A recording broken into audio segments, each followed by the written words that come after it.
AB चोय Hong Kong की एक बहुत बड़ी इन्फ्लुएंसर, फैशन आइकन और एक मॉडल थी। उसे सोशल मीडिया पर लाखों लोग फॉलो करते थे और उसके बैंक अकाउंट में $100 मिलियन से भी ज्यादा अमाउंट थी। एबी को पूरी दुनिया के लोग और सेलिब्रिटीज भी जानते थे। वो हांगकांग की एक बहुत इंपॉर्टेंट पर्सनैलिटी थी। पर 21 फरवरी 2023 को वो अचानक कहीं गायब हो गई और उसे ढूंढने के लिए 150 से भी ज्यादा पुलिस ऑफिसर्स डिप्लॉय कर दिए गए और हांगकांग की elite task force the flying tigers भी। रेयरली ऐसा होता है कि किसी इन्फ्लुएंसर को ढूंढने के लिए एलीट टास्क फोर्स को डिप्लॉय किया जाता है, तो आप लोग समझ ही सकते हो वो कितनी इंपॉर्टेंट होगी। 3 दिन लगातार उसे ढूंढने के बाद अथॉरिटीज इस फ्लैट के दरवाजे पर पहुंची और अंदर जो उन्हें हॉरिफाइंग और ग्रूसम साइट मिली उसके लिए कोई भी तैयार नहीं था। वीडियो शुरू होने से पहले प्लीज इस चैनल को सब्सक्राइब कर दीजिए। मैं हूँ रायू कोल्ट एंड आज का केस है एबी चोय के टेरिफाइंग मर्डर पे।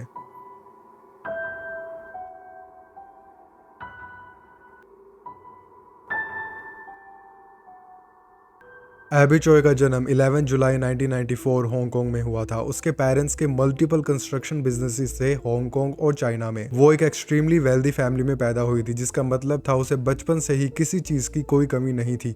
उसने जिस लग्जरी आइटम पर अपनी उंगली रखी वो उसकी हो गई। She was born into riches with privilege but it never got into a head. उसके मोम और डैड दोनों ही मल्टी मिलियनेयर्स थे।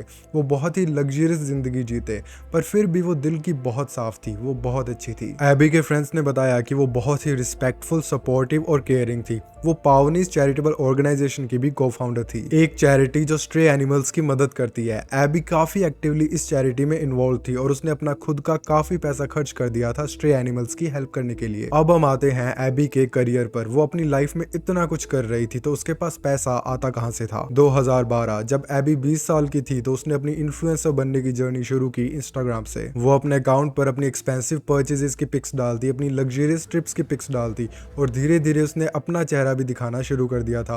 वो अपनी पिक्चर्स भी डालने लगी। अब चाहे उसकी वेल्थ कह लो, उसकी खूबसूरती कह लो या फिर उसका अच्छा व्यवहार, उसके फॉलोअर्स रैपिडली बढ़ने लगे। उसे ब्रांड्स पहचानने लगे, उसे एक्सक्लूसिव पार्टीज के इनवाइट्स आने लगे।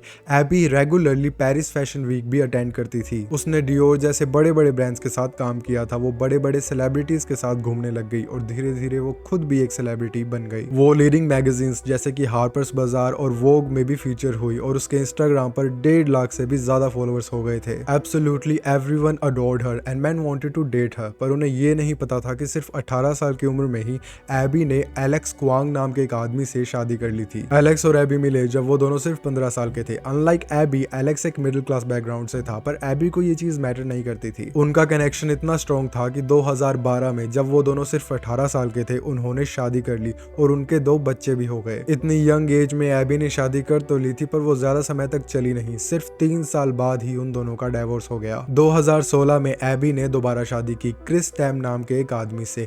एबी की तरह क्रिस भी एक वेल्दी फैमिली से था। उसके पापा के हांगकांग में कई रेस्टोरेंट्स थे। वैसे तो एबी और क्रिस मैरिड थे, वो दोनों फैमिली थे, पर उन दोनों की जो शादी थी वो ऑफिशियली रजिस्टर्ड नहीं थी। ये पॉइंट याद रखना, आगे काम आएगा। एबी दिल की इतनी अच्छी थी कि दोबारा शादी करने के बावजूद उसने अपने एक्स हस्बैंड एलेक्स और एलेक्स की फैमिली को अबैंडन नहीं किया। वो उनका पूरा ख्याल रखती थी। एबी का एक्स हस्बैंड एलेक्स, एलेक्स के पापा काओ क्वांग और एलेक्स की माँ जेनी ली, ये तीनों ही अनएम्प्लॉयड थे। वो तीनों कोई भी काम नहीं कर रहे थे और करते भी क्यों। एबी उन्हें फाइनेंशियली सपोर्ट जो कर रही थी, वो उन्हें हर महीने पैसे भेजती थी, उनकी जरूरतों का ख्याल रखती थी।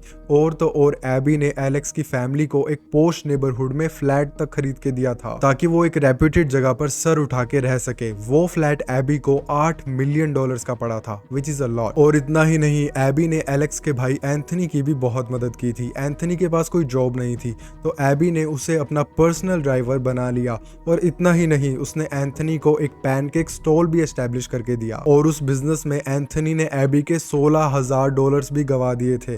पर एबी का एटीट्यूड इतना अच्छा था कि उसका कहना था कि उसे उस चीज से कोई फर्क नहीं पड़ा, वो बस उनकी मदद करना चाहती थी। एबी उनके लिए इतना कुछ कर रही थी, इवन डाइवोर्स के बाद भी, उनसे बिना कोई उम्मीद लगाए। और वो पूरी फैमिली शेमलेसली एबी के एहसान लिए जा रही थी। उसके दिए हुए घर में रह रही थी, खुद बिना कुछ कमाए। और तो और वो एक्सपेक्ट करते थे कि एबी उन्हें और पैसे भेजे, क्योंकि वो पूरी फैमिली एक झूठी जिंदगी दिखाती थी पूरी दुनिया को, जो कि लग्जरी से भरी हुई थी, पर रियलिटी कुछ और ही थी। एंथनी के ऊपर उसके बैंक ने केस किया हुआ था क्योंकि उसने लोन नहीं चुकाया था और एलेक्स के ऊपर तो $2 लाख का कर्ज था। इवन उनकी मॉम ने भी 2017 में बैंक करप्सी फाइल कर दी थी। और उनके dad, oh my God, he is the worst. Alex के डैड काओ एक टाइम पर हांगकांग पुलिस में एक रिस्पेक्टेड सार्जेंट थे और उन्हें 2001 में लॉन्ग सर्विस मेडल भी दिया गया था। पर 2005 में उन्हें फोर्सफुली रिजाइन करना पड़ा क्योंकि उनके ऊपर इल्जाम था कि उन्होंने एक केस की इन्वेस्टिगेशन के बहाने उस केस की विक्टिम के घर जाकर उसे सेक्सुअली असॉल्ट किया है। डाइवोर्स के बाद भी एलेक्स और उसकी पूरी फैमिली एबी के साथ बहुत अच्छे से पेश आती।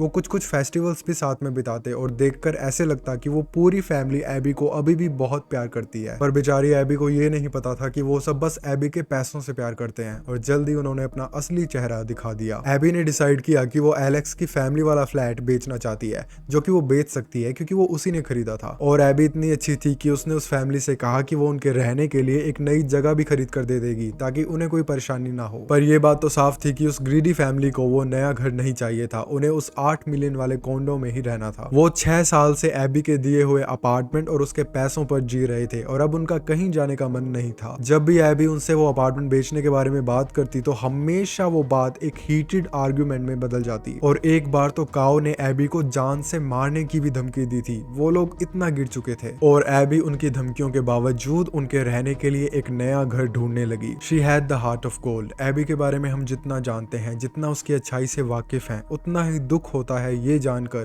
कि आगे उसके साथ क्या होने वाला था। एबी और एलेक्स के परिवार के बीच की टेंशंस बढ़ रही थी और उनके मन में एबी के लिए नफरत भी। जनवरी में एबी इस टॉक्सिसिटी से दूर पेरिस चली गई, जहां उसने पेरिस फैशन वीक अटेंड किया, बड़े बड़े सेलिब्रिटीज के साथ घूमी और उसने फ्रेंच फैशन मैगजीन के कवर के लिए एक फोटोशूट भी किया। She was doing the things a celebrity influencer would do. She was unbothered. पर उसे ये नहीं पता था कि जब वो पेरिस में थी तो पीछे हांगकांग में एक जाल बिछाया जा रहा था। 21 फरवरी 2023 एबी अपनी बेटी को स्कूल से पिकअप करने के लिए निकलती है, जैसा कि हम इस सीसीटीवी फुटेज में देख सकते हैं। एबी की कार उसे लेने के लिए आती है, जो अलेजिडली एंथनी, एलेक्स का भाई, चला रहा था क्योंकि वो उसका ड्राइवर था। एबी की बेटी का स्कूल ओवर हो जाता है, वो स्कूल से बाहर आती है पर उसकी मॉम उसे कहीं दिखाई नहीं देती। वो इंतजार करती रहती है पर एबी स्कूल में उसे लेने नहीं आती। इनफैक्ट वो पूरे दिन कहीं गायब रहती है। वो किसी का फोन नहीं उठाती और किसी को खबर नहीं होती कि वो कहाँ है। जैसा एबी का नेचर था, जैसा उसका लाइफस्टाइल था, वो कभी भी अपने फोन से दूर नहीं रहती थी। वो हमेशा कॉल्स पिकअप करती थी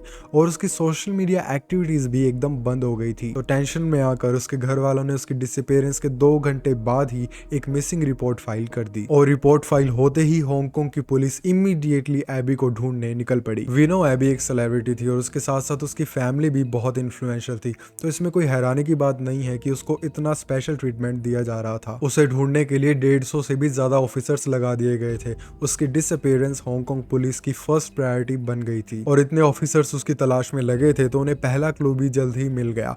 एबी के अपार्टमेंट बिल्डिंग के एक सीसीटीवी कैमरा ने उसे निकलते हुए कैप्चर किया। उसने व्हाइट कलर का टॉप, व्हाइट कलर की पैंट्स और व्हाइट स्लीपर्स पहनी हुई थी और वो एक पर्पल कलर का बैग कैरी कर रही थी। और दूसरे सीसीटीवी कैमरा में वो कार भी दिखाई पड़ी जो एबी को पिकअप करने आई थी।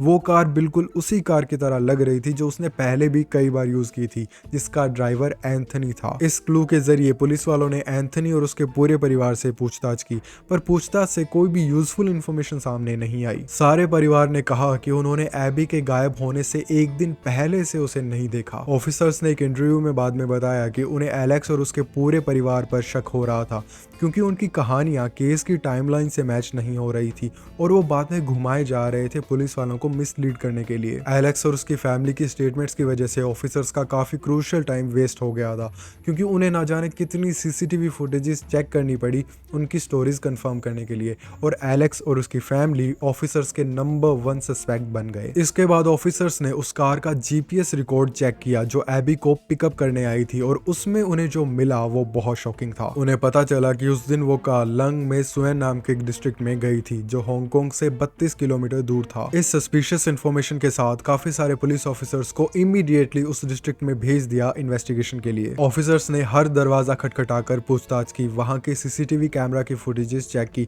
यहाँ तक कि वहां के लोकल व्हीकल्स की डैश कैम फुटेज भी चेक की। उस डिस्ट्रिक्ट में पूरा एक दिन इन्वेस्टिगेशन के बाद और एबी की डिसअपीयरेंस के 72 घंटे बाद उन डिटेक्टिव्स की नजर एक ग्राउंड फ्लोर अपार्टमेंट पर पड़ी। सारी इन्वेस्टिगेशन और क्लूज उन्हें उस अपार्टमेंट की तरफ खींच लाए थे और उस ग्राउंड फ्लोर फ्लैट के अंदर जो भयानक नजारा उन्होंने देखा वो बहुत ही ज्यादा शॉकिंग था। उस फ्लैट की किचन के अलावा वो पूरा फ्लैट अनफर्निश्ड था और उसकी दीवारें और उसका फर्श टाप से कवर्ड था। ऑफिसर्स घंटों उस फ्लैट के अंदर इन्वेस्टिगेशन कर रहे थे और उन्होंने गेट को एक काले पर्दे से कवर कर दिया था ताकि कोई अंदर देख ना पाए। उस फ्लैट के अंदर उन्हें कुछ रेनकोट्स मिले, एक मीट ग्राइंडर, एक हैमर, चॉपिंग ब्लेड्स और एक इलेक्ट्रिक सॉ भी मिली। पुलिस को उस फ्लैट से एक आईडी, एक क्रेडिट कार्ड और एक पर्पल कलर का बैग भी मिला। ये तीनों चीजें एबी की थी। उन्हें एबी से जुड़ी काफी आइटम्स मिली पर उन्हें खुद एबी नहीं दिखी। पर जब उन्होंने फ्रिज का दरवाजा खोला तो उन्हें एबी की कटी हुई दोनों लातें मिली। फ्रिज में एबी के कटे हुए बॉडी पार्ट्स के मिलने का मतलब था कि उसकी बाकी की बॉडी भी कहीं ना कहीं फ्लैट में ही होगी। पर सरप्राइजिंगली ऑफिसर्स को वहां और कुछ नहीं मिला, बस 2 पॉट्स मिले जिनके अंदर सूप था। ऊपर से नॉर्मल सूप की तरह दिखने वाले इन पोट्स को जब एग्जामिन किया गया तो पता चला कि सूप में वेजिटेबल्स के साथ ह्यूमन फ्लैश भी था और ये मांस किसी और का नहीं बल्कि एबी का ही था। और इतना ही नहीं, उन पोट्स के अंदर एबी की रिब बोन्स और उसका स्कल भी मिला।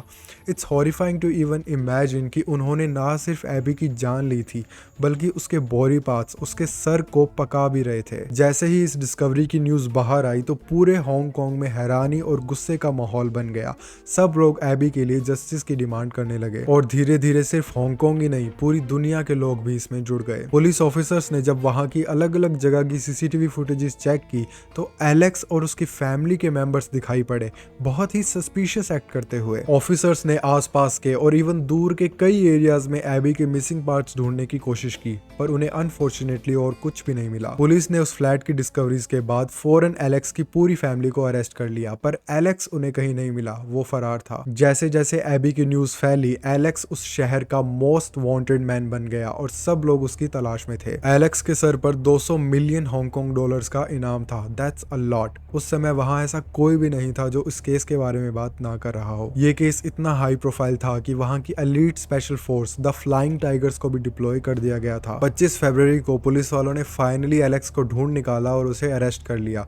एलेक्स बड़ी चालाकी से एक यॉट पर बैठकर देश छोड़ने वाला था पर एंड मोमेंट पर पकड़ा गया। उसके पास लगभग 5 लाख हांगकांग डॉलर्स पाए गए थे प्लस 4 मिलियन हांगकांग डॉलर्स की लग्जरी वॉचेस और ज्वेलरी भी। पुलिस ने एलेक्स, एंथनी और काओ के ऊपर मर्डर के चार्जेस लगाए। एलेक्स की मॉम जेनी के ऊपर डायरेक्टली मर्डर के चार्जेस तो नहीं लगे पर उनके ऊपर एविडेंस डिस्ट्रॉय करने के चार्जेस जरूर लगे। जब अथॉरिटीज को लगा कि उन्होंने सारी पार्टीज को अरेस्ट कर लिया है तब 26 फरवरी को उन्होंने एक 47 साल की मसूस को अरेस्ट किया जो अलेजिडली इस केस में शामिल थी। वो मसूस जिसका नाम था यंग यंग, उसका काओ के साथ अफेयर चल रहा था। वो काओ की मिस्ट्रेस थी। अथॉरिटीज के अकॉर्डिंग यंग यंग ने काओ की मदद की थी वो ग्राउंड फ्लोर वाला अपार्टमेंट रेंट करने में जहां एबी के साथ वो हॉरिफाइंग चीजें हुई। उस मसूस पर यह भी शक था कि उसने इतने दिन एलेक्स को एक लग्जरी फ्लैट में छुपा कर रखा था ताकि पुलिस उसे ढूंढ ना पाए। और यंग यंग अकेली नहीं थी जिसने इस फैमिली की मदद की थी। पुलिस वालों ने एक 41 साल के आदमी को भी अरेस्ट किया था इस इल्जाम में कि उसने एलेक्स के लिए वो यॉट अरेंज की थी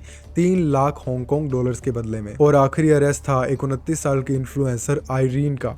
आयरीन भी एबी की तरह एक इन्फ्लुएंसर थी। आयरीन के इंस्टाग्राम पर 35,000 फॉलोअर्स थे। एबी कहीं ना कहीं आयरीन की कंपेटिटर थी और आयरीन एलेक्स की बहुत अच्छी दोस्त थी। तो आयरीन पर यह इल्जाम था कि उसने एलेक्स की मदद की है पुलिस से बचकर भागने में। ऑफिसर्स ने इन्वेस्टिगेशन के बाद इंटरव्यूज में बताया कि एबी का जो मर्डर था वो डेफिनेटली प्री प्लान था। इन्वेस्टिगेशंस के अकॉर्डिंग 21 फरवरी को एंथनी ने एबी को पिकअप किया स्कूल ले जाने के लिए पर एक्चुअली में एंथनी उसे कभी स्कूल ले जाने वाला ही नहीं था। उसके मन में एक बहुत ही डार्क और सिनिस्टर प्लान था। एबी का जो स्कल मिला था उसके पीछे वाली साइड एक होल पाया गया था और उस कार में जिसमें एबी और एंथनी जा रहे थे उसके अंदर कुछ लाल निशान मिले थे जो बाद में कंफर्म हो गया था कि वो एबी के खून के निशान थे। इस एविडेंस से ये पता चलता है कि एबी की जान उस कार में ही ले ली गई थी और पॉसिबली एलेक्स के द्वारा। लोगों का ये मानना है कि एलेक्स उस कार की पीछे वाली सीट पर कहीं छुपा हुआ था और उसने पीछे से एलेक्स के सर पर वार किया। फिर वो एबी को उस विलेज वाले फ्लैट में ले गए जो काओ ने कुछ दिन पहले पहले ही रेंट किया था, स्पेशली इसी पर्पस के लिए। और एलिजिडली उसी अपार्टमेंट में उन्होंने वहां एबी के बॉडी पार्ट्स को काटा और उसका सूप भी बनाया। The amount of hatred that goes into such horrible crime is unimaginable. एक लड़की जो कभी आपकी डॉटर इन लॉ थी, आपकी वाइफ थी, जिसने ना जाने आपके लिए कितना कुछ किया था, आप उसके साथ ऐसा कुछ करने की सोच भी कैसे सकते हो। बट वेट, अभी कोर्ट का फाइनल वर्डिक्ट नहीं आया है, तो हम यकीन से नहीं कह सकते कि ये मर्डर उस फैमिली ने ही किया है। पर इन्वेस्टिगेशन से जो क्लूज मिले हैं, जो इन्फॉर्मेशन मिली है, वो तो उस फैमिली की तरफ ही पॉइंट करते हैं। और ऊपर से मोटिव्स, उस फैमिली के पास कई मोटिव्स थे एबी की जान लेने के। पहला मोटिव तो क्लियरली वो लग्जरी फ्लैट वाला इशू था। एबी वो फ्लैट बेचना चाहती थी और वो वहां से उठना नहीं चाहते थे। अगर एबी इस दुनिया से चली जाती तो उनके लिए बहुत आसानी हो जाती। इसके अलावा भी एक बहुत इंपॉर्टेंट मोटिव था। एलेक्स को डिवोर्स देने के बाद एबी ने क्रिस से शादी की, पर एबी और क्रिस की शादी ऑफिशियली रजिस्टर्ड नहीं थी, जिसका मतलब एबी के मरने के बाद उसकी प्रॉपर्टी उसके हस्बैंड को ना जाकर उसके बच्चों को जाएगी। और वो बच्चे अभी छोटे थे, तो वो वेल्थ सीधा उन बच्चों के पापा एलेक्स को जाती। तो ये बस यूं ही गुस्से में किया गया मर्डर नहीं था, ये एक सोची समझी साजिश थी। एबी की फैमिली, उसके फ्रेंड्स और उसके कलीग्स उसको इस तरह खोकर बहुत दुखी थे। सबने उसे ट्रिब्यूट्स दिए। इतनी वेल्दी फैमिली में पैदा होने के बावजूद एबी बहुत डाउन टू अर्थ थी। उसके फ्रेंड्स ने बताया कि वो बहुत ही टैलेंटेड, लविंग, काइंड होने के साथ साथ बहुत ही सक्सेसफुल एंड स्ट्रॉन्ग भी थी। It's not fair that we lost that poor soul in such a brutal manner. अगर ये नरेशन आपको पसंद आई है तो प्लीज़ इस वीडियो को लाइक एंड शेयर ज़रूर करना और मुझे इंस्टाग्राम पर फॉलो कर लेना। नीचे सब्सक्राइब बटन पर क्लिक करना। मैं आपसे मिलता हूँ अगली बार एक नए केस के साथ।